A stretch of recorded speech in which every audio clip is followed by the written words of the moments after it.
Hey everybody, Marcos Villegas here, being joined with Frank Mir. And Frank, Bellator Heavyweight Grand Prix, the first fight that you're going to have in this organization, a really big one, and one that is very awaited against Fedor Emelianenko, but it's also the first fight you've had in quite some time. What are your general feelings about coming back now after 2 years, fighting in this tournament, and fighting a guy like Fedor? Well, I mean, it's a very dangerous fight first out the gate. When I first heard about fighting Fedor, I was like, oof. Maybe we should pick again, you know what I mean? First fight back after 2 years. But then when I was explaining that, hey, it's a tournament, just someone else you'd rather face, I thought about it. I was like, well, no, if there's 6 other guys that are going to make sure that we don't face each other in the finals. Ideally, like I said, it would be cool if, somehow we can work it out to where we knew we were going to face each other, even if we didn't fight in the first round. But, everybody else is tough, so that would probably, that's a stretch. So I think that it makes sense that, that we have to face each other in the opening round. In terms of where you're at right now, how are you feeling in terms of your body and your mentally coming into this fight? Oh, actually, physically and emotionally, very good. Long layoff. I got to spend a lot of time with my family. I've got to be around fighting a lot, commentating for the ACB. I heard you've been taking a lot of trips back and forth. Yeah, man, a ton of trips. Sitting there watching hours and hours and hours and hours of fights. There's times I sit there and I watch. But you've always had a high IQ, though. And when you commentated in the WEC, I always felt that you were very underrated. I always enjoyed watching your commentary when you were doing it. I was an infant compared to what I know now. No, seriously. And it just keeps growing. I mean, how do you not? You sit there and I watch 8 hours of people fighting nonstop, breaking things down, explaining things, going home and trying to figure out things on my own if there's something I didn't understand. And so, I mean, at this point, I've become a coach in my own, rights as far as the knowledge of the sport of MMA. In terms of Fedor and what happened in the last fight against Matt Mitrione, what do you see of him right now? And are you with the consensus that he's not the guy that he was, and that maybe he's seen better days, that he shouldn't even be in the tournament given the last results that he's had? No, not at all. I think the problem is that most people, they can only really judge things off results. They can't look at the process because they don't understand the process. So if I look at Fedor and I look at the way he moves, the combos he uses, and the speed in which he makes decisions, he's just the same fighter he was 15 years ago. The real difference is that everybody else has gotten better too. Back in the day, when I won the title in 2004, I went to work the next day. I had a normal job. Everybody else did too, There wasn't very few people that got to train full time, and that was their only career. Fedor was ahead of the curve, and the curve has caught up to him. And so it's not that he's not as good as he used to be, it's just that everybody else has stepped up the game drastically. It'd be like Granby Jim Brown, phenomenal running back from the 60s, right? Throw him in the NFL nowadays. He might not make it out of the backfield. He might still be really good, but is he going to be heads and shoulders above everybody he was in his era? How do you approach a fight like Fedor? Saying what you said, do you feel that your stand-up is on the level that it is with him, or do you feel your stand-up's even more, given the work you've done with your striking coaches, with Angelo as well? How would you rate that? I actually think that I'm a better striker.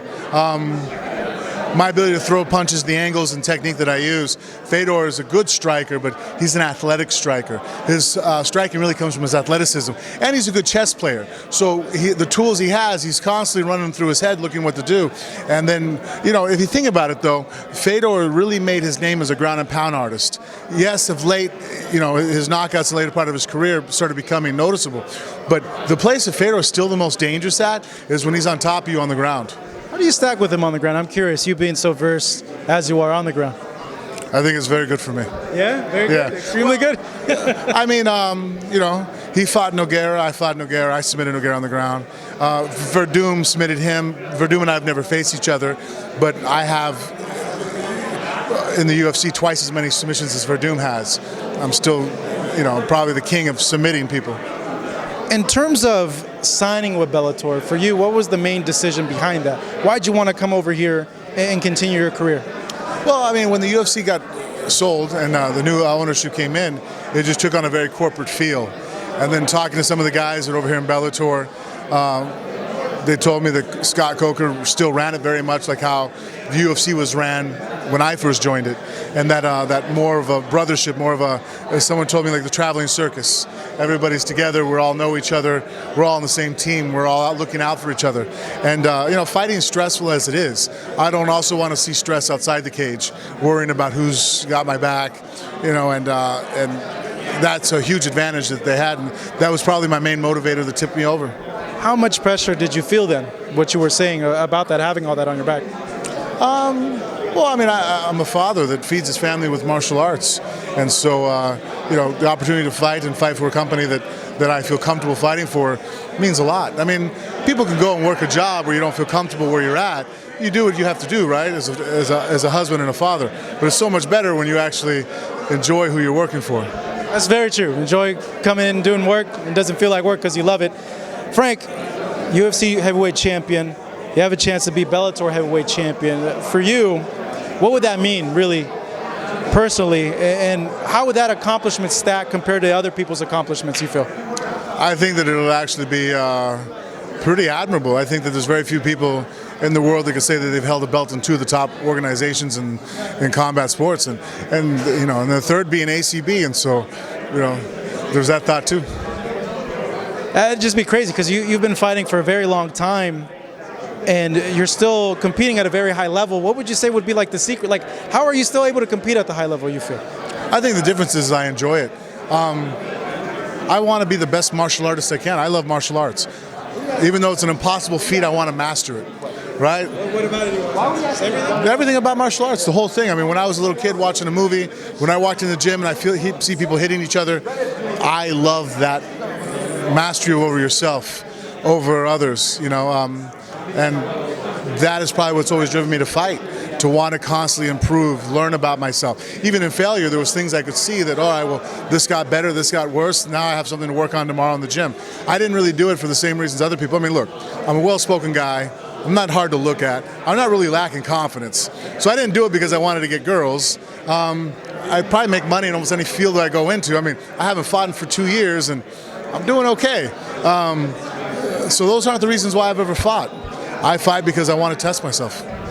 Seeing that you've had such a long career, is there anything that you wish you would have done differently, or someone you would have fought, or a chance to fight someone again that's still lingering with you? Have more confidence in myself is knowing what I'm talking about. I think sometimes in the past I've always tried to keep an open mind. So I'd have coaches or people around me go, you should do this, you should try that. And I was like, all right, well, let me go ahead and give it a shot. And it didn't work out well for me. And I kind of knew that. I'm like, well, I don't think that'll work because of X, Y, and Z. And I should have trusted myself more. There's such thing as being open-minded, but there's a balance. There's just you can't say be extreme open-minded and susceptible to all suggestions. You can't be so closed-minded that you don't see anything. There's that filter you have to have, and I needed to trust my own filter more, which I do now. That's why basically I'm my own head coach. I have other people around me that really help me out that are specialists, but when it comes down to the overall game, I know more than most. Brock, does that fight still kind of get you inside? Not really. If he was still in the game, I think that I'd be more interested. But the fact that, it's like out of sight, out of mind, He went into pro wrestling. Now, I mean, he has to pay his bills. I get it. If he was in this game more, I'd be interested. Frank, a lot of people are going to be watching this and they're going to ask, what happened after the Hunt fight? But a lot of your fans are going to be like, what happened there? Give us an explanation. What would you say to those guys that would bring that up? I still don't know. And I still think it's an awkward situation. Same test that John seems to have a problem with, and the fact that they're starting to bring in polygraph tests and all this other thing, I think shows that they might not have faith in that test either. You still feel to this day then that you should be exonerated because of that, and you shouldn't be demonized because of the result? Oh no, I'm going to be demonized no matter what. I've accepted that. Oh yeah, no, it's going to happen. It'd be like someone being called a rapist. You're a rapist forever. I don't care if we show pictures conclusively that you didn't do it. You're always that article will be a tiny little retraction on page like 14B. You know what I mean? So once you're accused of something, you're guilty in our society. You think there's anything you could do though to make up for it, or kind of change the mind, or you just got to keep on trucking? Just keep on trucking. I got to worry about things I can control. That's the same thing that most people in their life should do. So many people sit at home stressed about things that are really out of their control. People's opinions of you are not ultimately really in your control, so now I just try to control what I can. Frank, really excited about this fight with Fedor. This is something that a lot of people wanted to see a long time ago, but it's better late than ever, right? Yeah, absolutely. All right, Frank, thank you so much. Really appreciate it. Frank Mir going up against Fedor Emelianenko in his first round fight in this Bellator heavyweight Grand Prix.